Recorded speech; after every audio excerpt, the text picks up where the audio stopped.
Hello friends, તો સ્વાગત છે તમારું સ્વાદની સફરમાં। આજે આપણે બનાવીશું એકદમ નવી ટ્રીક સાથે ખજૂર આંબલીની મીઠી ચટણી।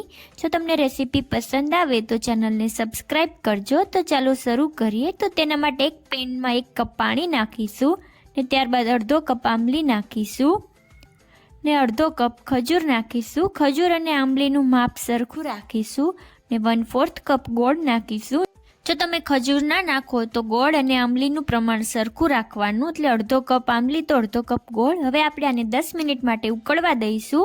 તો આપણા ખજૂર અને આંબલી સોફ્ટ થઈ ગયા છે। તે બિલકુલ ઠંડા થઈ જાય એટલે તેને મિક્સર જારમાં નાખીશું। તો મેં ખજૂર અને આંબલીને પલ્પને મિક્સર જારમાં નાખી દીધું છે। તેનું ઢાંકણ બંધ કરીને તેને ગ્રાઇન્ડ કરી લઈશું। હવે તેનું ઢાંકણ ખોલીશું ને આંબલીના પલ્પને આપણે એક કાણાવાળા વાસણમાં કે એક ઝારામાં નાખીશું ને તેને આવી રીતે હલાવીને તેમાં જે કાંઈ બીજનો ભાગ હોય તેને કાઢી લઈશું। તો આપણું એકદમ સ્મૂથ એવું પલ્પ થઈ ગયું છે। તેને એક પેનમાં નાખીશું ને તેમાં અડધો કપ પાણી નાખીશું।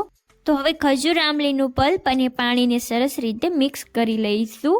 હવે તેમાં અડધી ચમચી લાલ મરચું પાવડર નાખીશું, સ્વાદ પ્રમાણે મીઠું નાખીશું ને અડધી ચમચી ચાટ મસાલો નાખીશું। ચાટ મસાલાનો ખૂબ જ સરસ સ્વાદ આવે છે ને 1/4 ટીસ્પૂન સંચળ પાવડર અને અડધી ચમચી તપસી નાખીશું। તપસીથી આપણી ચટણી એકદમ ઘટ થાય છે ને બધી જ વસ્તુને સરસ રીતે મિક્સ કરી લઈશું। હવે આપણે આ ચટણીને 1 થી 2 મિનિટ માટે ઉકાળી લઈશું। તો તૈયાર છે આપણી ખજૂર આંબલીની ચટણી। તમને રેસીપી ગમી હોય તો લાઈક કરો, શેર કરો અને ચેનલને સબસ્ક્રાઈબ કરો અને મને કોમેન્ટ કરીને જણાવજો કે તમને રેસીપી કેવી લાગી।